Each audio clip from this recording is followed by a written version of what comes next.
Guys, Paul Morrow for Robsdesk.org. So right now, the rumors are flying hot and heavy that Mayor Eric Adams, mayor of New York City, has indeed been indicted. As of right now, Wednesday night, the indictment has not been unsealed.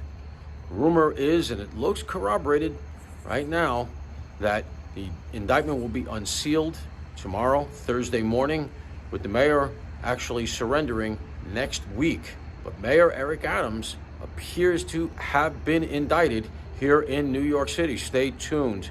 We're going to be following it.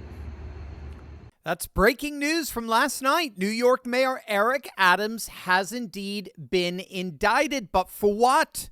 Ironically, he, a Democrat, is claiming he's a victim of lawfare. The very lawfare he sat idly by and allowed to be used against President Trump by his own corrupt Manhattan DA. We're going to see what's really going on here. We're going to see what's behind this indictment and whether this is yet another example of how the corrupt Democrats are actually destroying themselves. Hey gang, it's me, Dr. Steve, your Patriot Professor, here to help you stay sane in these insane times. You know what to do. Make sure to smack that bell and subscribe button. Also, I want everyone out there to know that if you're finding yourself in the painful position of owing back taxes, we got some patriots here that are ready to help. As I'm sure you know, the IRS is currently on its way to making everyone pay up. They've hired thousands of new agents and sent over 5 million pay-up letters in 2024 alone. But if you're dealing with this mess, I want to connect you with a real, tangible solution. Don't give up your rights or deal with the IRS alone. They ain't your friend. Let Tax Network USA, a trusted tax relief firm, save you the time and money you deserve to keep. They've saved Americans, get this, over $1 billion. Yes, that's billion with a B in back taxes, and have the skills needed to secure you the best possible deal. From a few $1,000s to $10 million, business to personal taxes, let Tax Network USA restore your good standing so you can strengthen your financial foundation. When your situation is secure, you become the pillar of strength our nation needs. Click on that link below or call them at 1-800-245-6000 for a private free consultation, or visit them at tnusa.com/Turley. All right, so we do have some breaking news coming out of New York. The New York Times is reporting that Democrat Mayor Eric Adams has been indicted on criminal charges following a federal corruption investigation. Now, scant few details on the indictment have been made available as of yet, but reports are that it's connected to a federal corruption probe reportedly involving influence peddling, which I'm just going to say on the outset, I'm sure is happening with what we've been seeing coming out of New York, particularly with this ridiculously corrupt DA, Alvin Bragg. No amount of corruption would surprise me. Regardless, this indictment makes Eric Adams the first New York mayor to be criminally charged while in office. Adams has been under investigation now for several months, again, allegedly for influence peddling, using his office for personal gain and favor.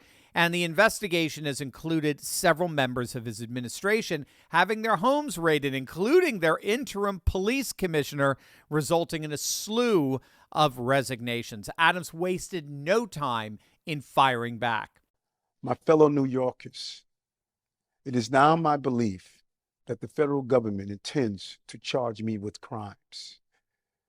If so, these charges will be entirely false, based on lies.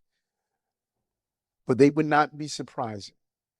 I always knew that if I stood my ground for all of you, that I would be a target. And a target I became. For months, leaks and rumors have been aimed at me in an attempt to undermine my credibility and paint me as guilty. Just this past week, they searched the home of our new police commissioner, looking for documents from 20 years ago, just 1 week after he joined my administration. Enough. I will fight these injustices with every ounce of my strength and my spirit. Now, what he's talking about there is the long-standing feud that Adams has had with the Biden administration over the crisis at the southern border. Again, this is pretty amazing stuff in terms of the way it's all boomeranged on Adams. Now, you may remember, but when Adams was running for mayor a few years back, he actually ran on promising to make New York City even more of a sanctuary city for illegal immigrants than it already was. He ran on the virtue signaling nonsense of making New York City even more of a sanctuary city. Okay, you got to get that. And so, as many of you know, Texas Governor Greg Abbott brilliantly called him out on it. He started busing migrants who were illegally crossing Texas's southern border.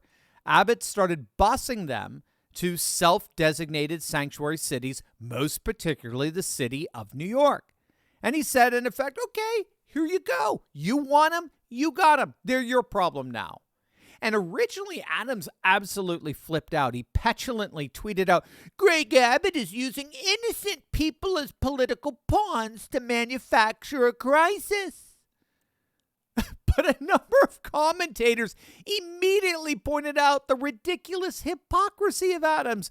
So, dude, are you saying that when it comes to illegal migrants showing up in Texas, they need to roll out the red carpet for them, as you were saying during your candidacy? But when they show up to your front door in New York, you get to scream and cry, no, no, no, you don't. We don't have the resources. Get out of here. Heck away. It's just like you'll notice that there are no Haitian refugees in Martha's Vineyard. No, that's for the citizens of Springfield, Ohio. Liberal elites are the very definition of hypocrisy. And that hypocrisy only worsened the situation for Adams. New York City is literally on the brink.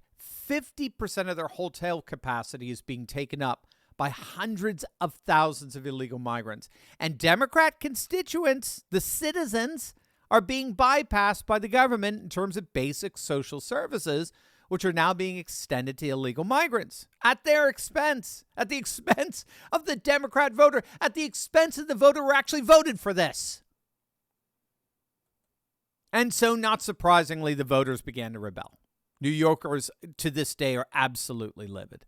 And Mayor Adams saw that. And so for his own political survival, he turned around and started to openly blame the Biden administration. It was yesterday you said you're on pace to spend $5 billion on migrant care in this fiscal year. To give people some perspective, that is more than the city spends on sanitation, parks, and the fire department combined. So you're asking for money here. Do I have that right? A combination, more than money, because the faucet is flowing. We have to stop the faucet. We have to make sure we have a real decompression strategy at the border.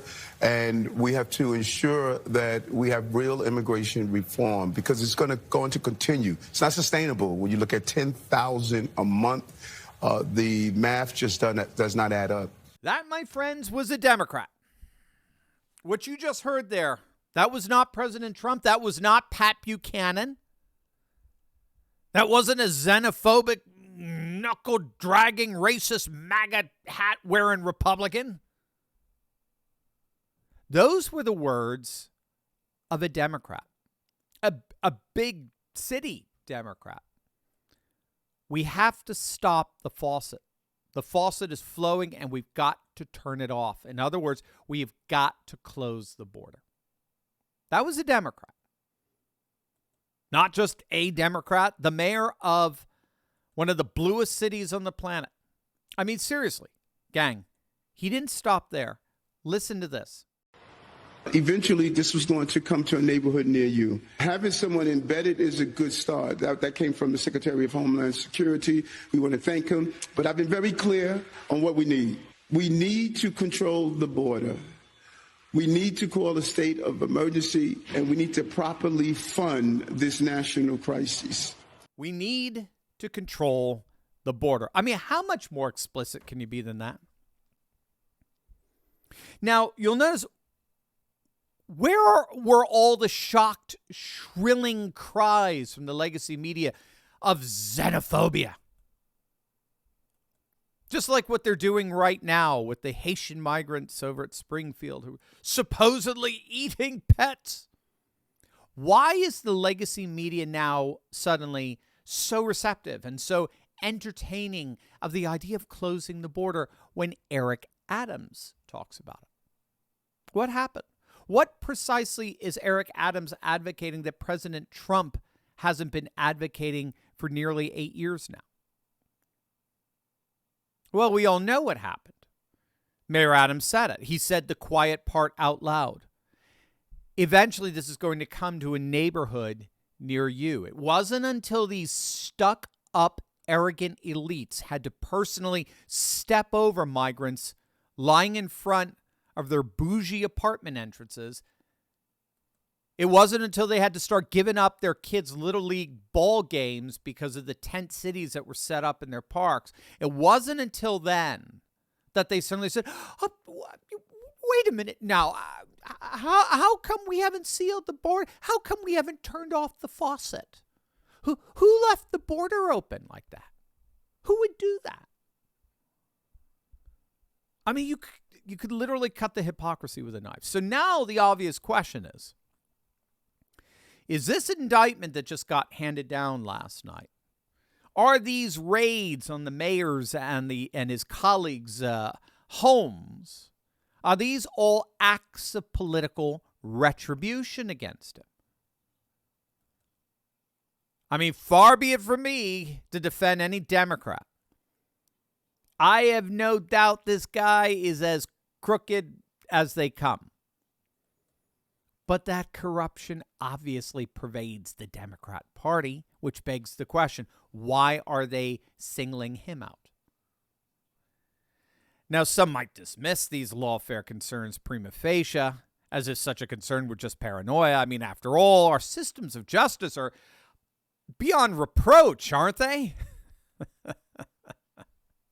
Well, obviously, after what we've been seeing coming out of New York of late from a corrupt Manhattan DA who can't find the time to prosecute actual criminals and instead resurrects what a number of legal scholars consider to be an irreparably absurd case that already passed the statutes of limitations to boot, with the sole purpose of interfering in the democratic integrity of a presidential election. I'm sorry. Lawfare assumptions are precisely what such indictments are naturally going to be greeted with. Anything and everything coming out of the New York's now inescapably tainted and tarred legal system will by definition be suspect given the absurd travesties of justice that Alvin Bragg and their Attorney General Letitia James have been engaged in over the last few years.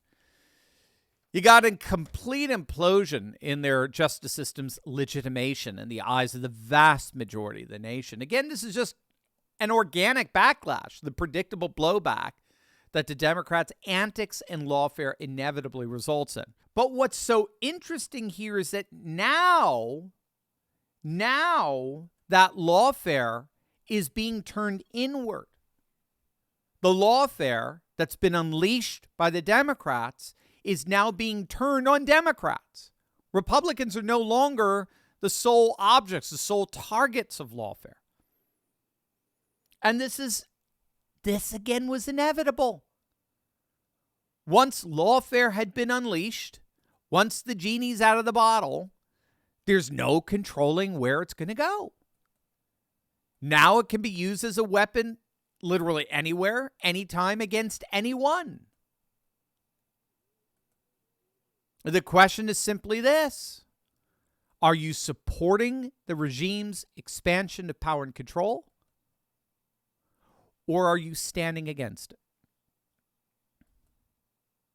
Obviously, Adams, for his own political survival, was standing against it. We are now about to witness whether his standing up to the Biden administration will ultimately and ironically be the reason for his political demise.